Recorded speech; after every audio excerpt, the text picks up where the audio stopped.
is a liar. I'm going to pause you here because I would like you to tell the story. Hang on a second here. I'm going to scroll back up. I would like to hear if you could share with the listeners the story about Kate Williams, because I want to hear your take on that and have them understand that. The Kate Williams story? Yes. Remind me what the Kate Williams... No research for you. Okay. No.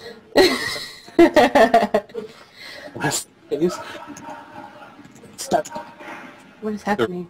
Thing. I mean, like, well, I've spent all my time in people's chat rooms and forums and those things, so I haven't read the Kate Williams story. I apologize. I'm going to look it up for you so I get the details right. What I basically remember about it was Kate Williams worked for a review magazine, and she was going to go in and do a review of a game. When she went to sit down and do the review and play the game, there were several other people there and other computers. The person who was demonstrating the game took the controller out of her hand and wouldn't even let her attempt to play it because she was a beautiful woman and he felt that she couldn't possibly be good at this game. So he played it for her, had her watch, and then pointed out ridiculous things in it like, oh, look at that cute bunny, while he ran around Skyrim. It wasn't Skyrim, but something similar. And the assumption was that she, you know, wasn't a legitimate enough journalist that or a gamer enough person to be able to play this game properly. That's the basics of it. I'd like to give the game and the company, but she was wearing her badge. It's a PC gaming thing. She was wearing her badge, and that's the thing that kind of really irritated me. Like, she's wearing a big sign that says "I play games and write about them," you know, and they just see her face and like, no, you're too pretty. Let's look at the bunnies. Well, let me know when you want my reaction, because it's pretty much, you know, 3 words. Okay. Guy's a dick. I mean, like, the simple fact is, all right, if someone's at a press conference, they had credentials to get there in the first place. The second thing is there's basic human respect, and if someone's there to demo a game, let them demo the game. If they then act like a moron, like, what does the X button do? Then you show them, because you're a polite presenter and this is your job and professional courtesy dictates that you do your job. What you think inside your head while you're doing that, it's your own your interpretation of whatever. I mean, Kate Williams got a raw deal. I wish I had known the story, and I wish I had read it when you told me to, and you did give me proper, you know, lead-in. I did a terrible job of research, and I'm so sorry. That's okay. The point's just for discussing the topic. Well, the thing is, like, guys' reactions like that, you know, is it endemic of male behavior? Probably, because the majority of men do it. But that doesn't make, I mean, I think that that's a very human thing to do, to assume things based on people's looks. I mean, you know, I see a guy with a cowboy hat and a big-ass belt buckle and a, you know, Western shirt. I assume he has a dog and likes Western music. You know, like, these are things we do. We're prejudiced by nature. I mean, if we weren't, we would all be eaten by tigers constantly because we keep trying to pet them. I mean, it's just what we are. But the thing is, you know, we go back to that one statement that was made, that it's how you behave. And I think that every human being deserves courtesy. I mean, you know, when you talk about the girls I was writing about, the booth babe types, you know, the ones who were there to build out their professional portfolios from modeling and have no interest whatsoever in the X-Men character they're dressed as. All right, when they have gone beyond the shadow of a doubt and say, you know, I don't even know what character this is, I'm just here for my modeling site. At that point, do you berate them? Well, that depends on how you were raised. I don't. I just kind of roll my eyes and move on. But it doesn't stop the fact that I have an opinion on what they do to the culture. That, you know, it isn't about keeping the gates and having tests and all those things. It's about, you know, do you want to water the culture down to that point? Do you want to say everyone's happy and this is such an inclusive environment, we want everyone here, when that's the behavior that takes place? You know, and it's just, no, I don't. You know, okay, Joe, I have 2 thoughts. Ready? 2 thoughts. Number 1, as I recall from the Kate Williams article, it wasn't just one person who did it. It happened to her all day, like a lot of people. She'd walk into play a game and review it, and consistently throughout the day, she'd get the controller snatched out of her hands. It wasn't like she was asking anyone for help. They were just taking it and then touring her through while they did the controls, and she just sort of watched stunned, like, what the hell is going on? The other thing here is that we're not looking to completely scrub clean and change the entire culture of gaming. You know, smack talk is a lot of fun. I'm not going to lie. I love it. It's great. But there's a line. And I think it's important that we, as a community, define that line and then enforce it.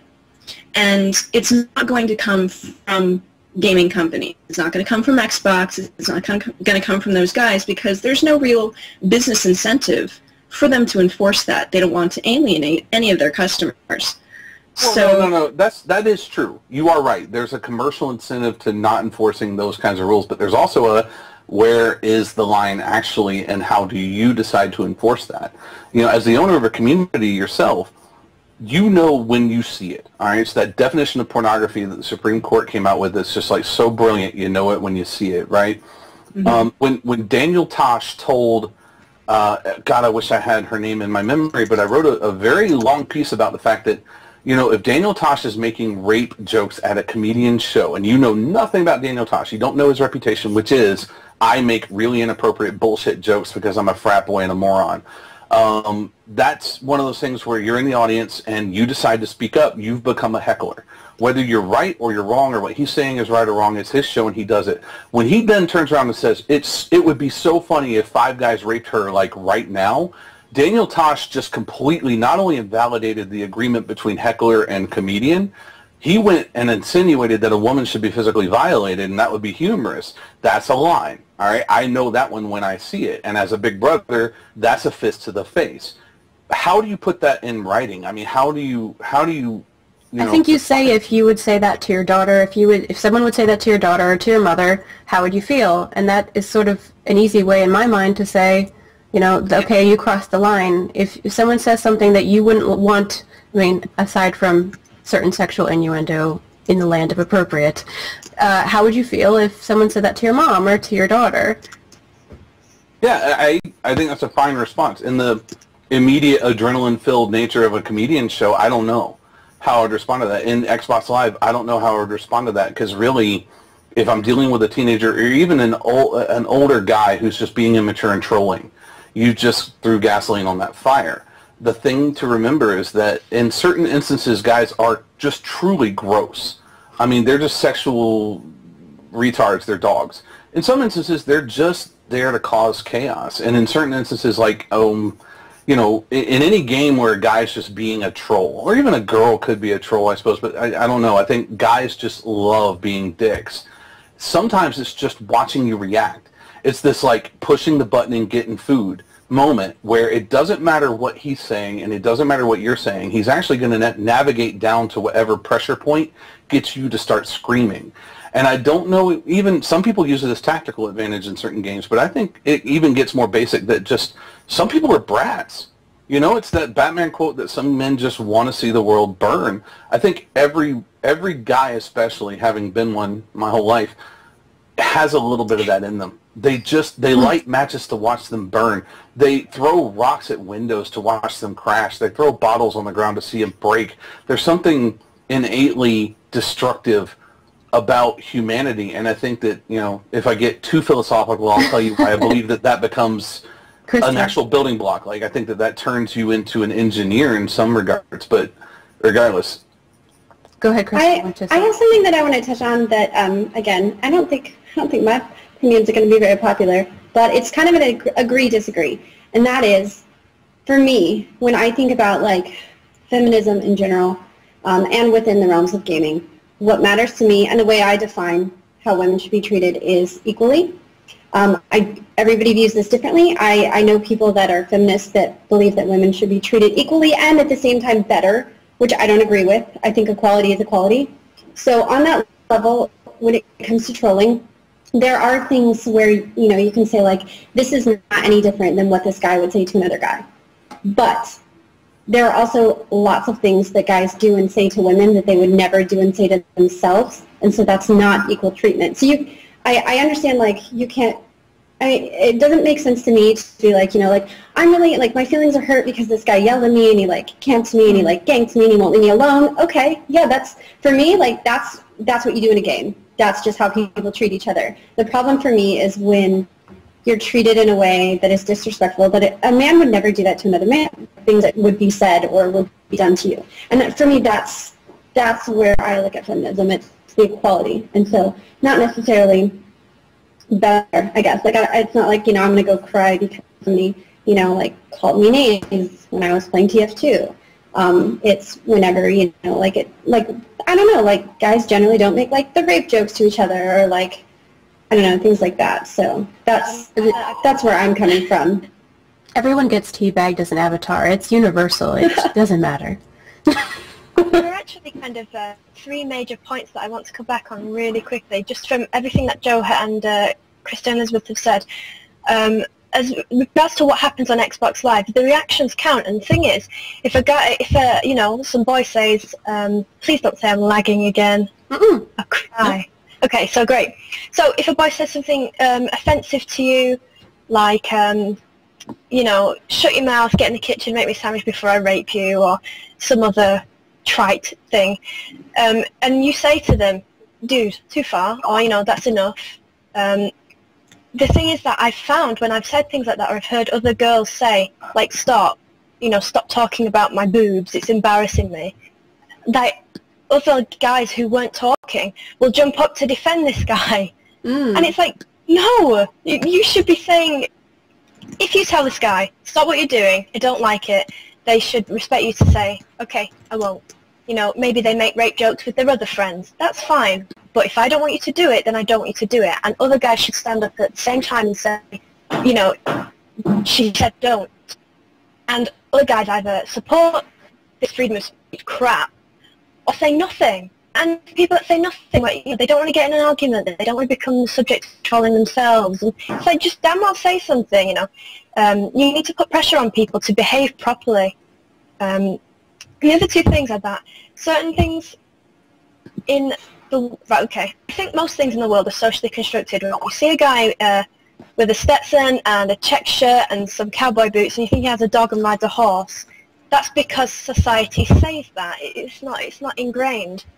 Perhaps a tiger with big teeth is ingrained, but a girl with a tight top and a short skirt, you think she must be easy, because that's how society has constructed a kind of available woman, and women are constructed to be weaker, unable to stand up for themselves, and within games they're constructed a certain way, which is the object of sexual attention. I can't remember what the test is called. Bechdel test? Yeah. The Bechdel Try test. that test, and believe me, it doesn't stop me enjoying lots of movies. 2 of the 10 for this year's top 2 passed. This is terrible, but this is the way women are understood in media. And when you try to say, women aren't like that, people get offended and say, I know women aren't like that in real life. It's like, so why can't you just show them like that in films so that little girls can look up to them and big girls can, feel proud? And I don't know, it's just so limiting. It's so dry, it's so boring. I think that also language is really important. I know that fag kind of means, well, it means effeminate male, which is what gay people are thought to be, effeminate men, which is often not true, and I'm sure a lot of gay people find it offensive to be labelled an effeminate man. And some straight people are effeminate men, so... Well, let me clarify the fag thing. I don't think it means effeminate man. In fact, if you watch the South Park episode, which I point everyone to, because it's the most brilliant analysis of how language changes, they're talking about Harley owners, these big, burly Harley-Davidson, loud pipe-having assholes. And by the way, I curse a lot, so if the poopy words are bad, tell me now so I can try and curtail it. They're all so macho and tough, and that's the point. They're looked down on, man, you're such a fag, because you're fake tough. You're not tough. You're not able to hold your own. It isn't about being effeminate. It's about it's about weakness. It's about, dominance in general, and I don't think that it deals with homosexuality or feminine. I think it's just simply you're a wimp. Perhaps not for some people, but simply now, it does. And there are lots of words that have their etymology deep in the past where it just doesn't resonate. But fag, bitch, whore, those kind of words still do. Yeah, exactly. Those kind of words still have painful things to do. And the thing is, I used to call people a fag and gay. I played World of Warcraft for a long time, and it was just something you called your friends. I called someone my